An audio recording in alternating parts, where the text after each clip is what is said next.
बचपन में नंदन पढ़ते वक्त तेनालीराम से मुलाकात हुई। उनकी बुद्धि, विट, चतुराई, साहस, निर्दोष निर्बल गरीब का साथ देने का निरंतर प्रयास मुझे बहुत लुभाता था और मैं बहुत प्रेरित होती थी कि मुझे भी इतना चतुर समझदार होना चाहिए और हर विपरीत परिस्थिति का ठंडे दिमाग से समाधान निकालना चाहिए। पर ऐसा हुआ नहीं, ना तब और ना अब। मैं विजयनगर राजा कृष्णदेव राय के सभा कवि विद्वान तेनालीराम कृष्ण की सिर्फ कहानियों का मज़ा उठा सकी, जिनमें से एक मैं आज पढ़ूंगी। कहानी का नाम है हीरों का सच। एक बार राजा कृष्णदेव राय दरबार में बैठे मंत्रियों के साथ विचार विमर्श कर रहे थे कि तभी एक व्यक्ति उनके सामने आकर कहने लगा, महाराज, मेरे साथ न्याय करें, मेरे मालिक ने मुझे धोखा दिया है। इतना सुनते ही महाराज ने उससे पूछा, तुम कौन हो और तुम्हारे साथ क्या हुआ है?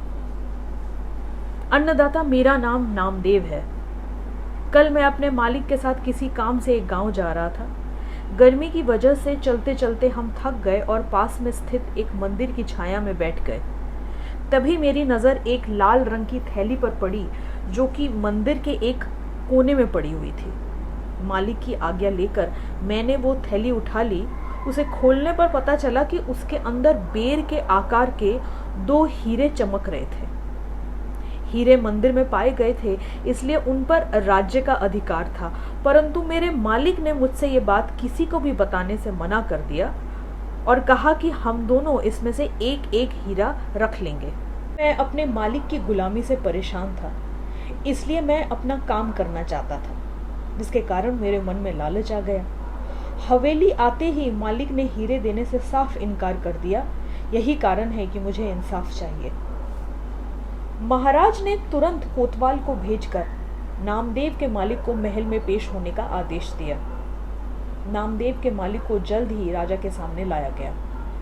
राजा ने उससे हीरों के बारे में पूछा तो वो बोला, महाराज, ये बात सच है कि मंदिर में हीरे मिले थे, लेकिन मैंने वो हीरे नामदेव को देकर उन्हें राजकोष में जमा करने को कहा था। जब वो वापस लौटा तो मैंने उससे राजकोष की रसीद मांगी तो वो आनाकानी करने लगा।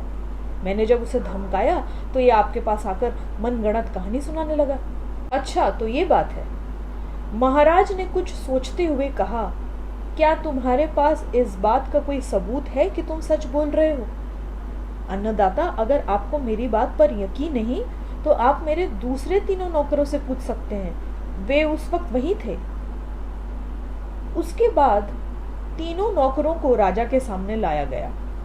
तीनों ने नामदेव के खिलाफ गवाही दी। महाराज 3 नौकरों और मालिक को वहीं बिठाकर अपने विश्राम कक्ष में चले गए और सेनापति तेनालीराम महामंत्री को भी इस विषय में बात करने के लिए वहां बुला लिया। उनके पहुंचने पर महाराज ने महामंत्री से पूछा, आपको क्या लगता है, क्या नामदेव झूठ बोल रहा है? जी महाराज, नामदेव ही झूठा है।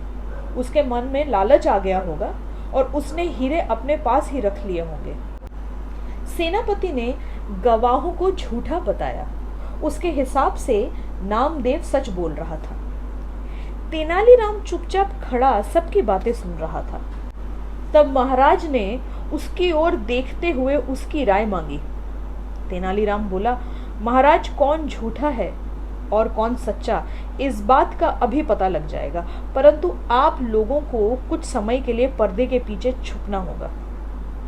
महाराज इस बात से सहमत हो गए क्योंकि वो जल्द से जल्द इस मसले को सुलझाना चाहते थे, इसलिए पर्दे के पीछे जाकर छुप गए।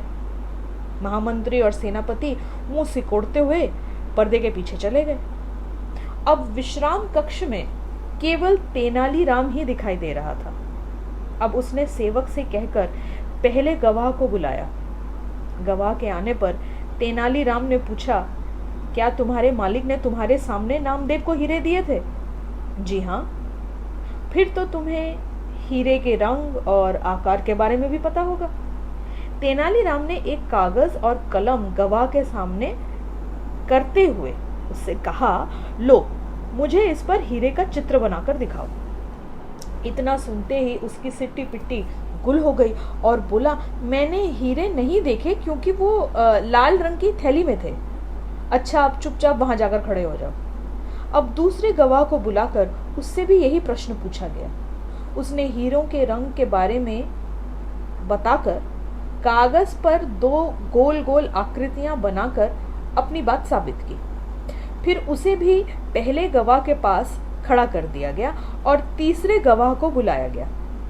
उसने बताया कि हीरे भोजपत्र की थैली में थे, इस वजह से वो उन्हें देख नहीं पाया। इतना सुनते ही महाराज पर्दे के पीछे से सामने आ गए। महाराज को देखते ही तीनों घबरा गए और समझ गए कि अब सच बोलने में ही उनकी भलाई है। तीनों महाराज के पैरों को पकड़कर माफी मांगने लगे और बोले, हमें झूठ बोलने के लिए हमारे मालिक ने धमकाया था और नौकरी से निकालने की धमकी दी थी, इसलिए हमें झूठ बोलना पड़ा। महाराज ने तुरंत मालिक के घर की तलाशी का आदेश दिया। तलाशी लेने पर दोनों हीरे बरामद कर लिए गए। सजा के तौर पर मालिक को 10,000 स्वर्ण मुद्राएं नामदेव को देनी पड़ी और 20,000 स्वर्ण मुद्राएं जुर्माने के तौर पर भरनी पड़ी, जबकि बरामद हुए दोनों हीरे राजकोष में जमा कर दिए गए। इस प्रकार तेनालीराम की मदद से महाराज ने नामदेव के हक में फैसला सुनाया।